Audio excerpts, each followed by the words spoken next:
Hello and welcome to Real vs. Real When Ghosts Attack. A few days ago I was looking at a couple paranormal topics when I started to get suggestions for video evidence reportedly showing proof of ghostly activity. While normally these uploads are revolving around just a wisp of something off the corner of the screen or a translucent being walking from one room to another, these ones were different. What they claimed to show was the spirit world growing tired of us humans and lashing out for what many of them seem to be unknown reasons. So as usual, I decided this would be perfect for the Real vs. Real series, where we look at footage critically and see what we can figure out. So let's once again get our magnifying glasses out and see if we can deduce if any of these videos are the real deal, or are they as fake as they come.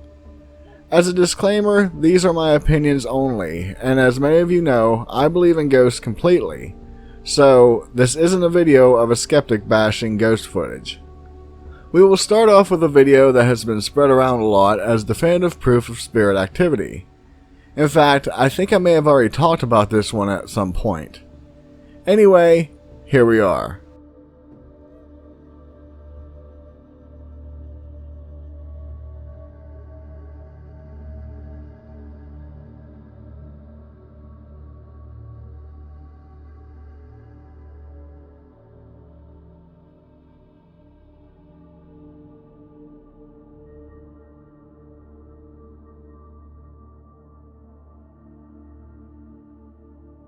Okay, that was a pretty intense video, and it has left many people worried about the well-being of the woman shown on it. It certainly looks like some kind of unseen force was on the attack, and in a sense, appeared to be trying to prevent the woman from leaving that room. So what do we know about this video? Well, that is a little bit tricky, since we have some conflicting information. This footage comes from a Malaysian movie called Bangunan, which translates to mean building. It was produced in February of 2015, and it reportedly follows a group of investigators as they try to uncover the mysteries of a supposed haunted building, which, according to the producers, they weren't allowed to disclose the name of. This footage is actually seen in the beginning segments of the movie's trailer. So, it is open and shut then. Kind of. In reading an interview with the producers, they were asked what parts of the movie were real, and they claimed all CCTV footage was legitimate, but everything else was fake. They even say they were working on a totally different project until they found that security footage and decided to switch focus and make a horror movie. I won't go into the actual footage, since it looks quite fantastic. However, I have issues with their claims that it is real. This is factoring in when in the trailer they show them planning out things in detail of what is going to happen in what room. On closer inspection, apparently that image was supposedly showing their medium getting a feel for activity and a hand-drawn map of the building. I'm not so sure about that. Also, it hurts when they show footage of a guy being suddenly pulled violently back in the trailer. In their words, if it is CCTV, then it is real, but everything else is fake. Well, that scene isn't CCTV, so it must be fake. Which sort of shows their technical skills, which means the CCTV footage wouldn't be that hard for them to pull off. Not only this, but it appears this footage didn't exist until the movie was being made. I know some may point out the stamp on the CCTV saying 2010, but that can be explained also. A closed-circuit TV border can be applied to any video in an attempt to make it look like an actual footage. And if it is a real camera, movies can take many years to create. Just because it released in early 2015 doesn't mean it started production in that year. Without dragging this out, I would say this is real. I have a few audience members who live in Malaysia, and I would love to hear your input on this film and to let me know if there is something that I missed. Moving on, we find a video showing what appears to be workers in a restaurant, but it seems they have one employee who isn't on the payroll.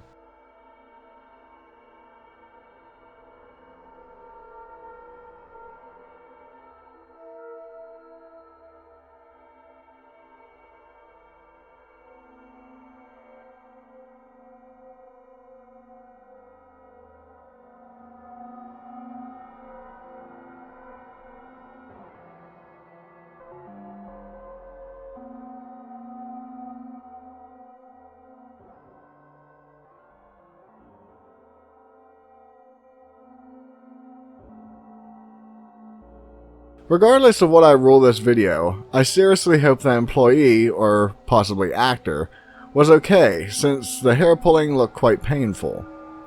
Getting right into this, I have an issue with the specifics of the situation. The cameras are located exactly in the spots that they need to be. I understand that sometimes security cameras do have a purpose for odd placements, such as possibly they have been having problems with food being stolen from that particular shelf, but it is worth noting that it is odd. I want to point out something that I found strange with the cameras though. I don't know if the clip is of someone recording the image from a TV, but I noticed how both cameras had a lot of up and down movement.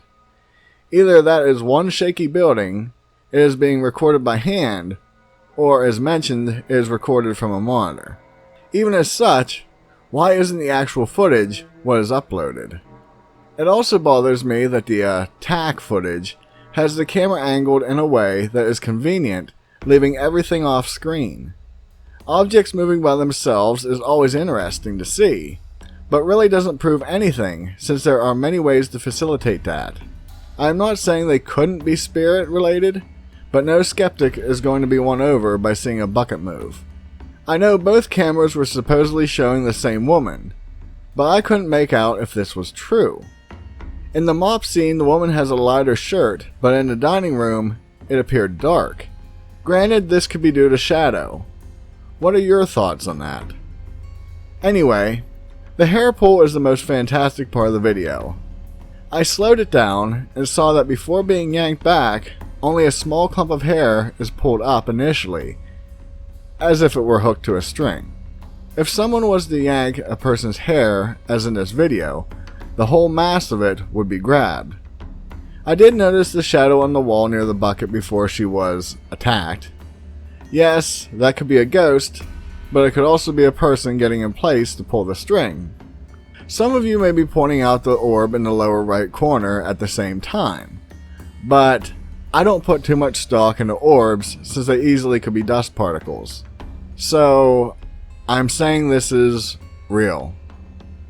Obviously, I am being super critical of this, but it does have a lot of things going for it as being real.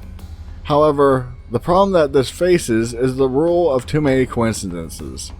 Cameras being placed exactly where they need to be, woman having her back turned and in an angle that is needed even though the table right where she placed the bucket still needs cleaned off, and just enough of the footage is cut off to hide what could be pulling her when it is obvious the kitchen is really close to the dining area. Our next footage is quite fantastic, and I'm not sure how to set this up properly for you, so here it is.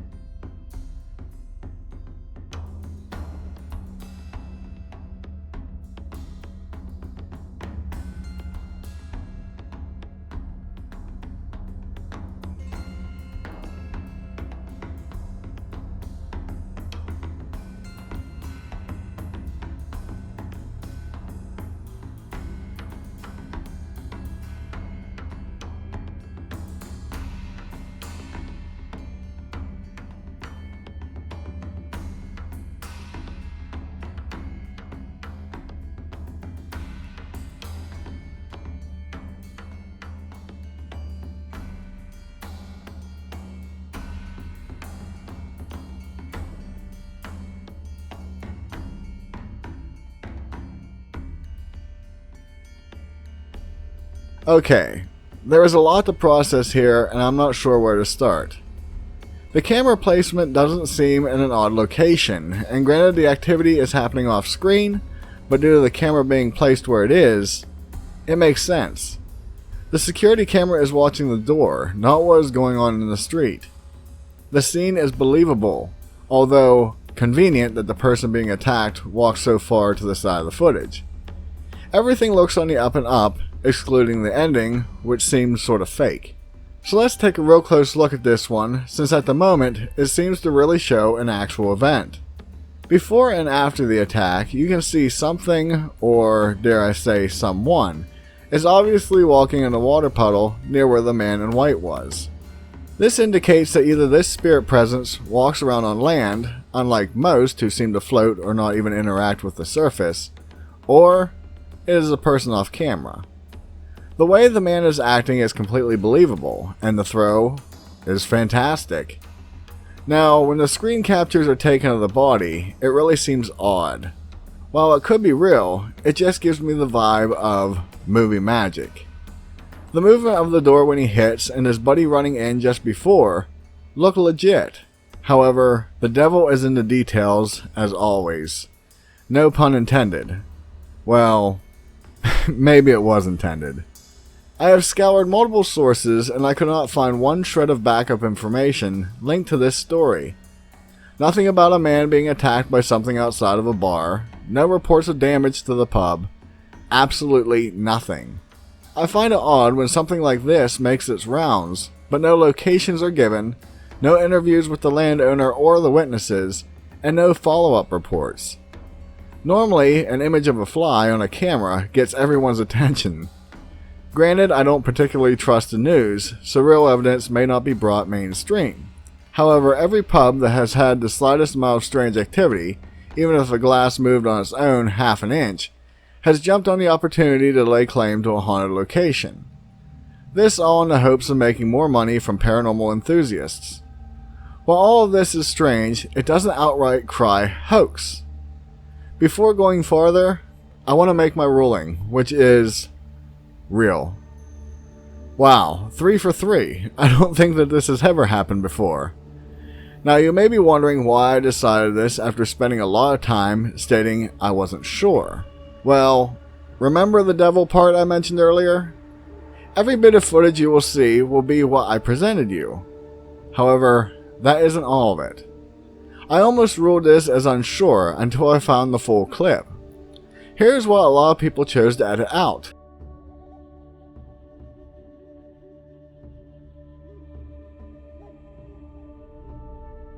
It is a classic case of going too far for the effect. We have an unknown force attacking and throwing a man, and then they go one step farther and include a mysterious figure who may or may not have used their powers to break the window of the door while walking by it, and is affecting the CCTV camera. It all could be a real event, but it just screams movie to me. I think many people realized this, and that is why they chose to remove the person in black, since it was going just a bit too far. Not to mention that the camera interference effect looks unnatural and something that I could do with my $30 editing software. I know some of you may say, he is saying it's fake because it looks too real. However, that isn't the case. Other than for the concern for the man involved, I want this to be real. But anytime videos are presented with important parts edited out, I always question that. It wasn't as if it was done to hide the person's identity, since you can't even see a face. No, this was done for a whole other reason. So at this point, I'm curious as to what you think of these videos. Did you see something I didn't and know it's legit? Or do you agree with my points? I had a few more videos to show you, but saw this was going to be a pretty long video, so I had to exclude them. I may show them off in another entry. Also, many of you should be happy that I didn't cop out with an unsure ruling. I wanted to make a huge announcement, and that is a bit of a race was happening on my channel where I had uploaded 291 videos, and at the same time my subscriber count was nearing the 30,000 mark. I was interested in seeing if I could hit 300 uploads at the same time of hitting 30,000 subscribers. Well, this upload makes 292, but I am happy to say we cracked the 30,000 mark. I couldn't be happier with this, and I'm very appreciative for all of you who have followed this channel to hit that milestone. I really need to figure out something to celebrate this achievement. So again, thank you so much for this. As usual, here is our 3 comments from last week that I enjoyed. The first comes from Linda Vio, who says, "Yet another vid that you knocked right out of the ballpark. Love the way you make us think and search.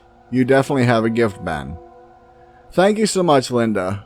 One of my goals, or should I say hopes, with any video I upload, is for my audience to dive into the topics more than I may have in the video. I try to give as much information as possible, but even as such, I am limited by time, and normally there is quite a bit more things to learn out there. Our next comment comes from a longtime viewer named Big D, who says, "Yes, yes, yes, it's back. And back to stay, I do hope, my friend. You totally made my day, my friend. XXL. Later, I think that is how it is spelled. Thank you so much, Big D, and I am happy that it made your day. Oh, this comment is a bit of a recent controversial topic. Okay. A while ago, I saw a few comments stating that they hated the ending where I say, later. Due to this, I omitted it, and at first, no one seemed to notice.